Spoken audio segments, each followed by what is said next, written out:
Okay, so a lot of us are having questions about this slide and this slide mainly.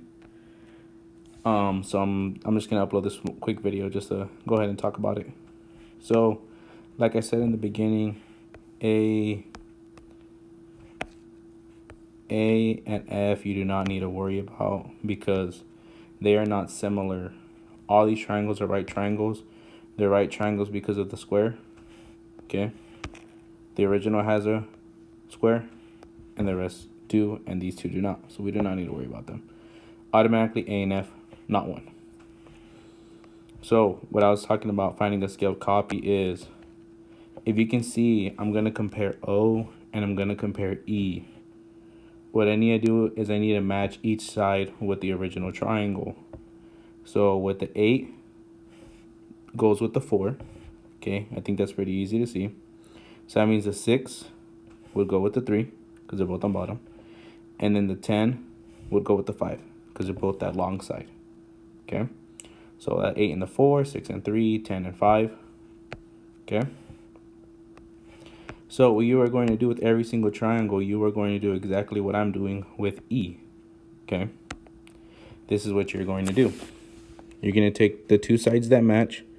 So I'm going to take 8 and I'm going to take 4 and I'm going to divide them. The 8 divided by 4 equals 2. All right, I'm done. Now I'm going to do the 6. 6 divided by 3 equals 2. Now I'm done. Now I'm going to do the 10. There's one more side left. 10 divided by 5 equals 2. I'm done.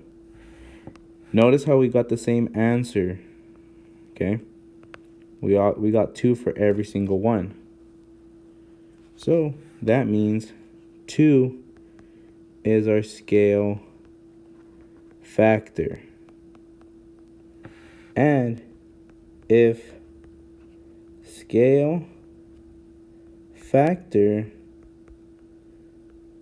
is the same, that means it's a scaled copy. So that means right here on this bottom table, right here, you're going to fill in all the scaled copies. So I know E is a scaled copy, and the side that had the number 3 was the 6 because they're both on bottom. The side that had the 4 was the 8, and then the long side that had the 5 was the 10. Okay, you're going to do that with every single one. Now a lot of us had questions about what about the fraction one, stuff like that. Okay, so I'm going to do an example one also. I'm going to go ahead and do G now. Okay, notice how the 8 over 3 goes with the 4, the 2 goes with the 3, and the 10 over 3 goes with the 5 because they all match the same side. So this is how I'm going to do this one. I'll go ahead and do it on the left side with pink. First, I'm going to do the 4. So 8 divided by 3 divided by 4. Now we talked about this a lot. How can I make this 4 into a fraction? I can put a 1. Now I got 4 divided by 1. So what we are looking at is 8 divided by 3 divided by 4 divided by 1. Let me go ahead and put that into a sideways problem. 8 over 3 divided by 4 over 1. Now, if you're already thinking of the word when I write this down, awesome. But if you're not, we talked about something. There's a small little saying that you use when you have a fraction divided by another fraction. If you do not remember, it is called this. Keep, change, flip. Okay, keep, change, flip. So if we do that, we're gonna keep the 8 over 3. We're gonna change that division sign to a multiplication sign. And then we are going to flip the 4 over 1, and now it becomes 1 over 4. All right, and when we're multiplying fractions, we go straight across. 8 times 1, 8. 3 times 4, 12. We get 8 over 12.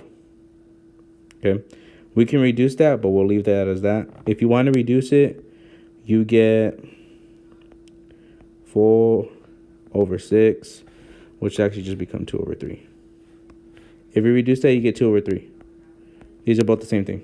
Okay, this answer is correct. All right, don't worry about the 2/3. So let's go ahead and do the next one. We'll deal with the 10/3 and the 5. So now we got 10/3 divided by 5. Or you could write it as 10/3 divided by 5. But how do I make that 5 into a fraction? I put a 1 under it. Every whole number, you could just put a 1 under it, and you'll make it a fraction. Again, keep, change, flip, almost KFC. Keep, change, flip. Okay, so that means we get 10/15, which is awesome. That's the correct answer.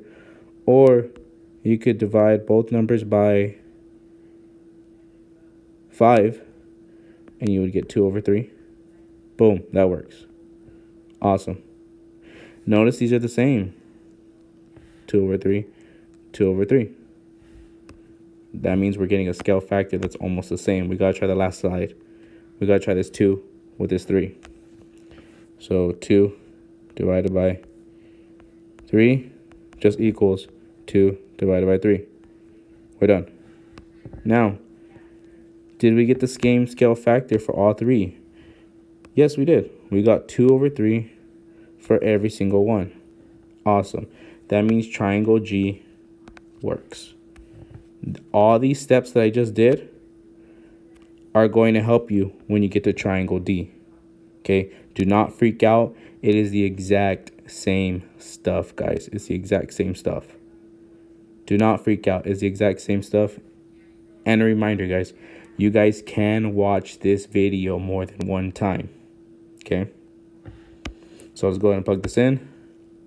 Triangle G works. The side that goes with the 3 is the 2. So I'll put the 2 right there because they're both on bottom. The side that goes with the 4 is the 8 divided by 3 because they're both the side. And then the long side with the 5 goes with 10/3. We are done. That is triangle G, guys. Okay? Come to office hours tomorrow if you need help. Other than that, that's pretty much it, guys. Okay? You got to do the rest now. There are 2 more triangles we need to figure out. 2 more. 2 more. Have a good one. Hopefully I'll see you tomorrow.